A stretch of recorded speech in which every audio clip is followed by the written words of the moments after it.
Alquimia Humana Clubcast con Norma Escudero. Este tema que a mí me parece fascinante, que me toca trabajar con muchos de mis clientes y que personalmente también fue todo un reto cuando pasé por el burnout, que me llevó también a un diagnóstico de fibromialgia. Y es que tu cuerpo te habla. Y es importante que prestes atención a qué te dice hoy. Nuestro cuerpo nos habla todo el tiempo, de una o de otra forma. El asunto es que muchas veces no nos damos el tiempo y también nos cuesta entenderlo porque en ocasiones nos dice cosas que son como contraintuitivas o sentimos contra natura. Ayer, por ejemplo, con una clienta con la que trabajaba, me decía, ¿no?, que cada vez que ella piensa en regresar al mercado laboral, en buscar un empleo en una compañía como se desarrollaba anteriormente, su cuerpo, algo empieza a fallar. Generalmente es la tiroides. Ella tiene problemas con la tiroides y dejó el campo laboral por un diagnóstico de fibromialgia también. Ocupaba un cargo directivo y bueno, ahora cada vez que piensa siquiera en volver al trabajo, su cuerpo empieza a mostrar un deterioro. Y me decía, pero es que ¿por qué? Y me desespera y me frustro y me enojo. Y justamente nuestro cuerpo generalmente nos habla de nuestra gestión emocional. Para que una emoción genere un impacto físico, debe cumplirse con ciertas condiciones. Si estas condiciones no se dan, aun cuando la situación sea tan fuerte como para generarnos un shock o un bioshock, no sucede. Incluso con situaciones muy fuertes. Pero si estas 4 condiciones se cumplen, incluso con algo que en apariencia fuera sencillo, podemos llegar a tener una manifestación física. Es como el lenguaje de nuestro cuerpo, pues es muy similar al nuestro, ¿no? Te susurra, así como que suavecito, cuando le haces caso. No necesita hablarte fuerte, ¿no? Nada más con que te lo diga suavecito y en susurro, ya tiene tu atención y entonces haces el ajuste y todos felices y contentos. Pero si el susurro no es suficiente, bueno, le sube un poco el volumen y la intensidad. A ver si así. Y si no, pues hasta que llega a hablarte a gritos, ¿no? Como nos ha pasado a muchos. En mi caso, bueno, cuando los primeros signos del burnout, la verdad es que no hice mucho caso en cambiar mi estilo de vida. Simplemente hice algunos ajustes en alimentación, en ciertos hábitos, en poner más límites en el trabajo y como estas cosas, pero no tanto en hacer un cambio radical como mi cuerpo lo necesitaba. Y entonces, muchas veces nos pasa esto, ¿no? Como no hacemos estos cambios que se requieren, pues tiene que llegar a medidas mayores, ¿no? A hablarnos más fuerte hasta que por fin tomemos las decisiones del cuidado que requiere. Y aquí es bien importante, justo esto se entrelaza con el programa que estamos llevando de gestión emocional para el liderazgo, porque en la medida que yo trabajo en el primer pilar, que es el autoconocimiento, puedo también ir más allá de los 4 pilares de la gestión emocional para generarme mayor resiliencia a partir del autocuidado. En la medida que me conozco más, me puedo procurar y cuidar más. Puedo gestionar mejor mis emociones y establecer límites más claros para que pueda no solo gestionar mis emociones, sino también aprovechar el lenguaje de mi cuerpo para mi bienestar y el de mi entorno. Les decía que hay 4 condiciones que son las que se suelen cumplir cuando una emoción tiene un impacto físico y afecta gravemente a la salud. Una es que la situación se vive en soledad, ¿no? La persona se siente que está solo o sola en esa situación. La siguiente es que se experimenta como si no se tuvieran herramientas. La otra es que se vive de forma callada. Me lo guardo, como que lo vivo en silencio y hacia adentro, como me lo guardo todo.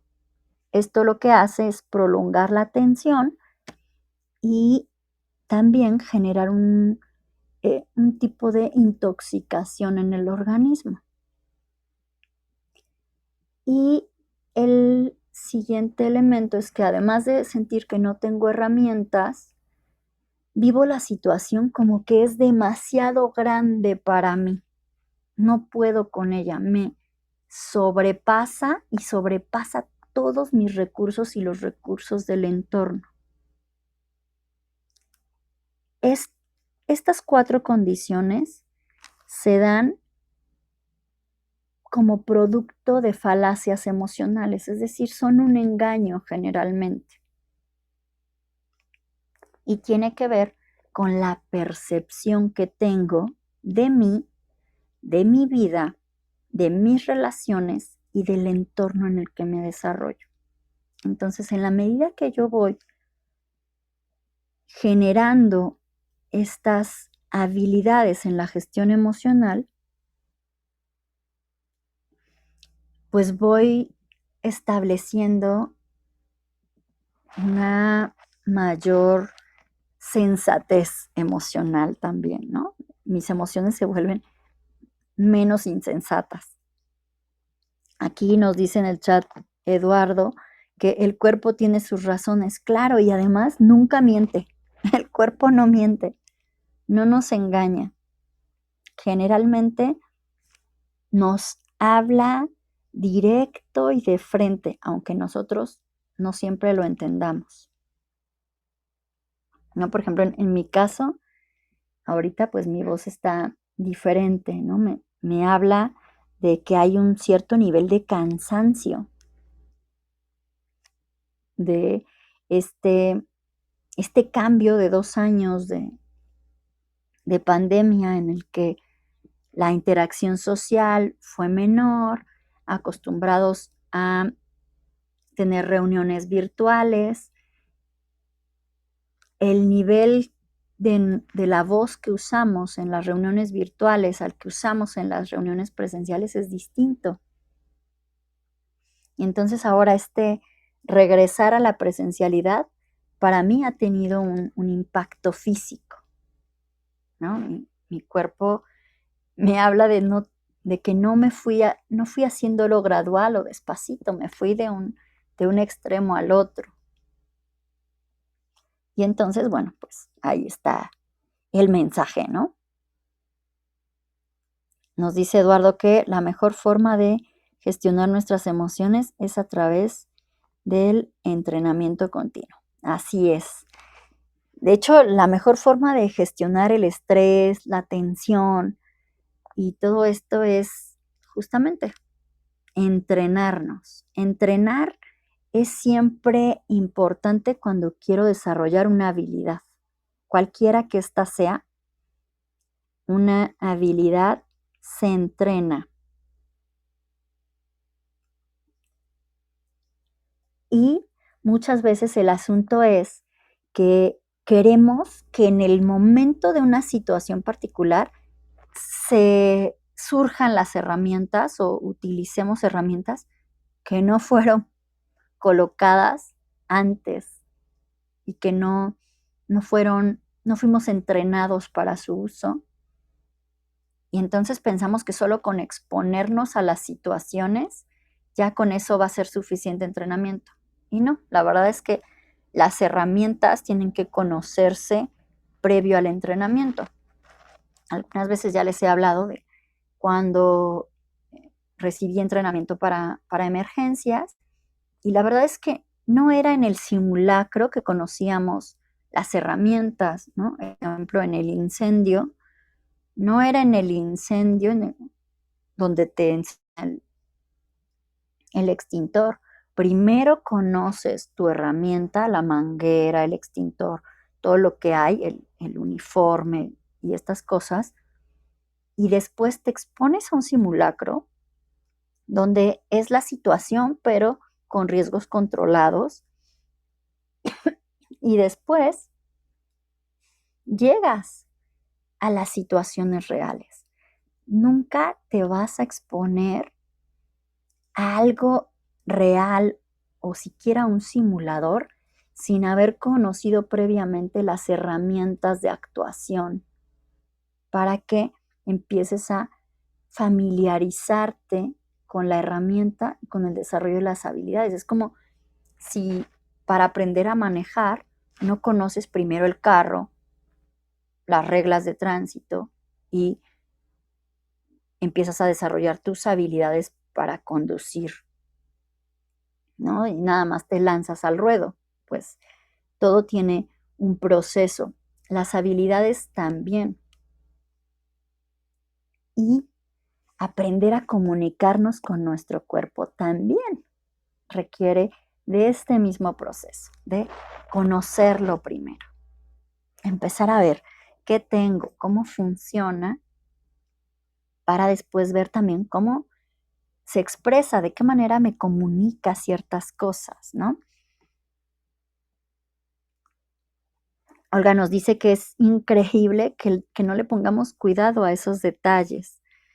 Eduardo también nos comenta que se debe entrenar hasta el punto de crear hábitos en nuestro cuerpo. Así es, de llegar a lo mecánico. Por ejemplo, cuando estudias danza, repites tanto una coreografía hasta que tu cuerpo, al escuchar ciertos sonidos, lleva a cabo el movimiento prácticamente en automático, ¿no?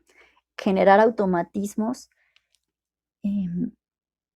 eficientes, pues requiere de trabajo previo a una situación particular, ¿no? Olga nos comparte que si tomáramos la decisión de correr un maratón, entrenaríamos para lograrlo. Y en esta maratón que te metiste, lo hiciste de una. Exacto, ¿no? Nuestro cuerpo queremos que opere y así, de directo, sin entrenar, ¿no? Que haga y poder comunicarnos con él y poder entenderlo sin entrenamiento. Y la verdad es que en todas las corrientes que he conocido, la medicina energética, la metamedicina, la medicina china, la medicina ayurveda, la medicina alopática, homeopática, bueno, cualquiera que ustedes quieran pensar, cualquier corriente que trabaja con el cuerpo, lo primero es el conocimiento del cuerpo. Si vas a vivir con uno, es importante que lo conozcas, ¿no? Es como nos ocupamos de conocer nuestra televisión, nuestro celular, pero no de conocer la mayor herramienta tecnológica que tenemos a nuestra disposición y que la tenemos todo el tiempo con nosotros y la vamos a tener mientras estemos vivos esa también requiere conocimiento para que podamos establecer una mejor comunicación con ella. Eduardo comenta en el chat que aprendió a entrenar su cuerpo en la universidad, aunque tuvo unos estudios de bachillerato en donde el entrenamiento físico y emocional eran parte de la currícula. Ok, pues claro, tiene todo el sentido. Nos comenta que estudió artes escénicas por 5 años. Ahí es muy normal eh, que los estudiantes de música disfrutaran de ella con solo leerla en las partituras, porque los sonidos ya estaban en el cuerpo por el entrenamiento. Y así es, de hecho, muchas veces quienes están como más en contacto con esto, y la verdad es que incluso tampoco tanto, por ejemplo, los bailarines y los actores conocen bastante más de su cuerpo y a veces tampoco tanto, porque aunque yo, por ejemplo, cuando yo estudié danza desde la secundaria, desde mi último año de secundaria, y antes practicaba deporte, natación y otros deportes, y más o menos tenía conocimiento de mi cuerpo, pero la verdad es que empecé a conocerlo más cuando me decidí al tema de mi tesis de licenciatura, que estudiando comunicación decidí hacerla sobre la comunicación no verbal y cómo la danza nos ayudaba a desarrollar habilidades sociales y de comunicación. Entonces me empecé a meter en cursos, diplomados y a participar en cuestiones de investigación, ¿no? En danza, en psicodanza, en terapia psicocorporal, en psicodanza gestal, en biodanza y en danza terapéutica y en todo lo que se me atravesó para empezar a conocer justamente este lenguaje y que ya después lo fui llevando al campo de la educación en cuestiones de salud, ¿no? Y de bienestar, porque justamente se vuelve importante conocer este instrumento que la verdad es que es fabuloso y a veces justo porque lo desconocemos es que nos cuesta mucho trabajo poder comunicarnos con él. Y hay muchas técnicas, ¿no? Por ejemplo, en el biomagnetismo y en otras corrientes se usa mucho el testeo muscular. Hay mecanismos que requieren de apoyo, pero hay uno en particular que se puede autotestear, ¿no? Como el estado general del cuerpo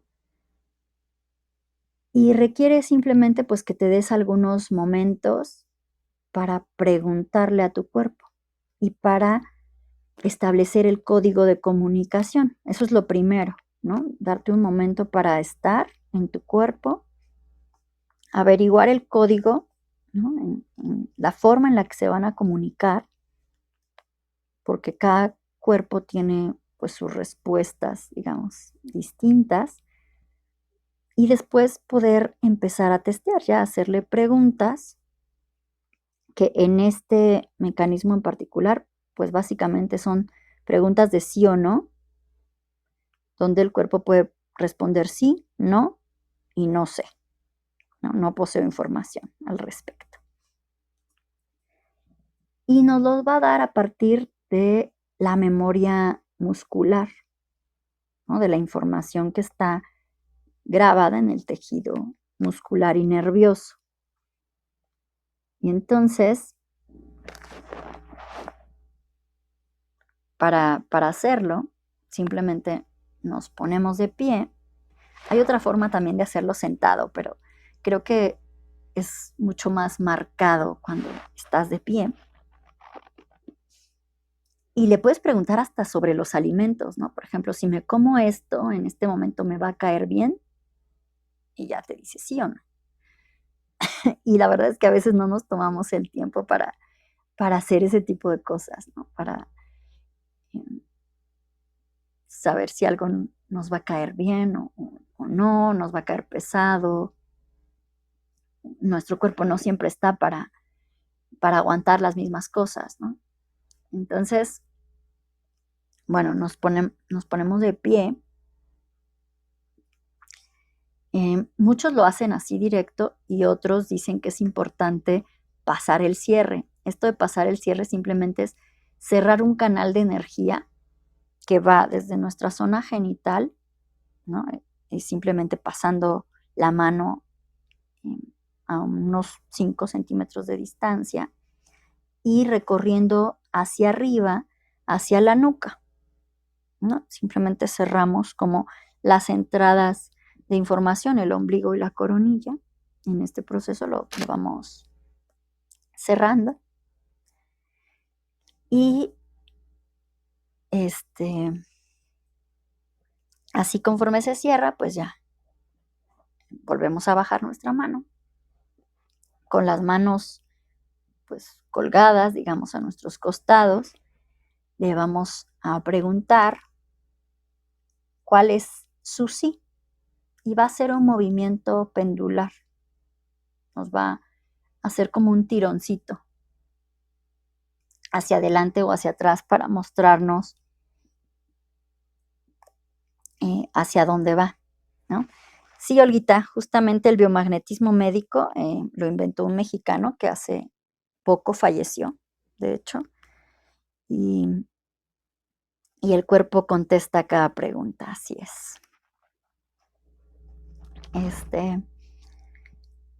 Y bueno, ¿no? Él te va a decir su sí, después le pides que te muestre su no, te va a llevar hacia la dirección que sería el no, y luego le preguntas cuál es su no sé o no poseo información. Y también te muestra el movimiento que va a hacer cuando sea el caso. Y después le puedes preguntar, pues ya las cosas sobre las que tienes duda. Por ejemplo, no sé si necesito tomar más agua o, no sé, por ejemplo, en el caso de las personas que retienen líquidos o demás, requiero tomar menos agua o estoy comiendo mucha sal, pues las cosas que tú quieras como preguntarle, ¿no? Pero siempre pues sus respuestas van a ser sí, no, no sé. Y en muchas corrientes es así como se diagnostica, digamos, o se verifica el tratamiento. O sea, tiende a ser antes y después para ver si surtió efecto o no. Y bueno, en especial, por ejemplo, como en la medicina energética se usa mucho esto, en el biomagnetismo, a veces en el Reiki, en cuestiones como Theta Healing, algunos en Shiatsu también lo usan, algunos practicantes de la antena catalizadora cuántica también lo usan, y así, bueno, en muchas corrientes se utiliza este tipo de testeos, ¿no? Eduardo nos comenta que Konstantin Stanislavski fue el creador del método de la memoria emotiva, la cual trae a la memoria hechos pasados con mucha carga emocional que podemos tomar su energía y apropiarla al ejercicio actoral que se tenga que desarrollar en el trabajo teatral. Exacto, también en la danza se utiliza este tipo de técnicas donde rescatas, especialmente en la danza contemporánea, rescatas de la memoria de tu cuerpo justamente la carga emotiva de una situación para ponerla en una pieza o en una coreografía y cambia totalmente la expresión de tu cuerpo. Es impresionante cómo te transformas y cómo tu cuerpo se vuelve otro, ¿no? Aquí, por ejemplo, desde el tema de la salud, pues podemos ir viendo este tipo de cosas, cómo comunicarnos con él. Pero también podemos encontrar en él muchísima información. De hecho, hace una semana terminé la formación en programa de vida, que justamente tiene que ver con la memoria emocional y cómo el inconsciente colectivo, desde la perspectiva junguiana, está guardada en las fibras de nuestro cuerpo, en la memoria muscular y genética, ¿no? de toda la carga emocional que guardamos. Y me hizo todo el sentido toda esta teoría que fue generada desde los años 50 con lo que aprendí dentro de la danza terapéutica y la danza contemporánea, porque incluso hay memoria casi que animal en nosotros, ¿no? Yo me acuerdo mucho de un ejercicio en la clase de expresión corporal cuando estudiaba danza terapéutica, que nos hicieron sacar de nuestra memoria corporal el felino que vive en nosotros, ¿no? Y yo recuerdo mucho porque yo quería ser un gato de Angola, pero aquí no es lo que tú quieres, es lo que tu cuerpo tiene guardado, ¿no? Y entonces, pues el gato de Angola nunca lo encontré, y lo que salía una y otra vez de mi cuerpo era un puma. Y cuando por fin le di permiso de que saliera, me resigné a no ser un gato de Angola, dejé de resistirme y le dejé salir al puma. Bueno, le brinqué encima a una chica que era un gatito, ¿no? Así, ¡fua!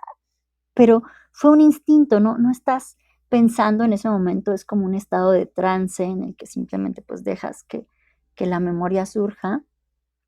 Y yo así le salté, me agazapé y la casé, básicamente, ¿no? Y me impresionó mucho eso. Después, en otro ejercicio nos pidieron dejar salir el ave que habita en nosotros, y yo recuerdo que fue un proceso muy similar. O sea, no había aprendido todavía, ¿no? Y entonces yo quería ser un colibrí y nunca encontré al colibrí. Siempre surgía un águila real. Y bueno, cuando dejé de resistirme y por fin dejé que el águila real surgiera, me di cuenta de muchas cosas sobre mí y sobre las águilas, ¿no? Uno piensa en, cuánta libertad, ¿no? Ahí surcando los cielos. La verdad es que no se sentía como libertad. Como nosotros, como humanos, tenemos la perspectiva, no era la sensación que me generaba. Cuando surcan los cielos, están en búsqueda. Y básicamente es parte de su proceso de vida, ¿no? Para cazar, pero tienen una visión impresionante, ¿no? Pueden alcanzar a ver unos detalles increíbles. Entonces, ese tipo de cosas también están en nuestro cuerpo.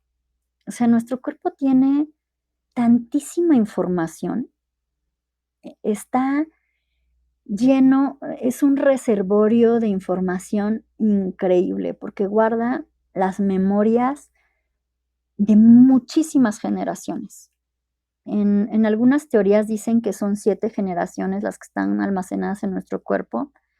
El doctor Herminio Castelar, que fue el creador de la teoría del programa de vida, dice que en realidad todas las generaciones de nuestra familia y de la humanidad están guardadas en nuestro cuerpo. Toda esa información está guardada. Por eso a veces tenemos reacciones que parecen desproporcionadas ante ciertas situaciones. Y cada uno de nosotros tiene situaciones particulares que lo hacen reaccionar de manera insensata y aparentemente desproporcionada. Pero en realidad es porque se detona una memoria que está guardada y que fue causa de mucho dolor. Incluso las alergias tienden a venir de memorias así, Y nuestra forma de enfermar, que es lo que estudia esta teoría del programa de vida, el doctor Herminio era un médico y su hijo Gabriel, que fue el que continuó la investigación, también es médico de formación. Y ellos se dedicaron a estudiar la memoria emocional en torno al enfermar humano, cómo nos enfermamos y cómo muchas veces estas enfermedades que nos causan muchos problemas o que en varias generaciones de una familia están estas enfermedades, tienen que ver más que con situaciones actuales, con memorias ancestrales, ¿no? Recuerdos de situaciones que son detonadas por algo del entorno y así surgen. Por ejemplo, ahora con el COVID, pues no a todos les dio igual de grave, a algunos ni siquiera nos dio, y tiene que ver pues con este tipo de cosas. No para todos funciona igual el enfermar. Y hay personas, por ejemplo, que ciertos medicamentos no les hacen. En mi caso, por ejemplo, yo tengo alergias a varios medicamentos. Mi cuerpo no procesa bien medicamentos, algunas anestesias. Y ahora en el estudio del programa de vida ya encontré por qué, ¿no? ¿De dónde viene? ¿Cuál es la memoria que detona este rechazo de mi organismo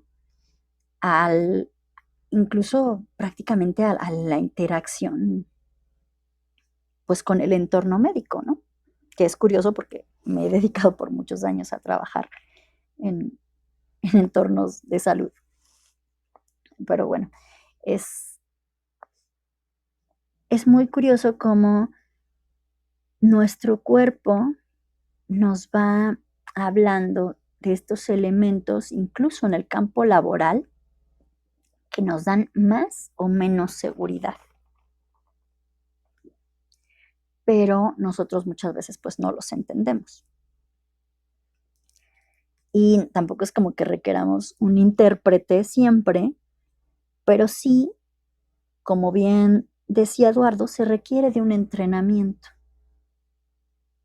Y aquí es donde toma mucho sentido los procesos psicoeducativos,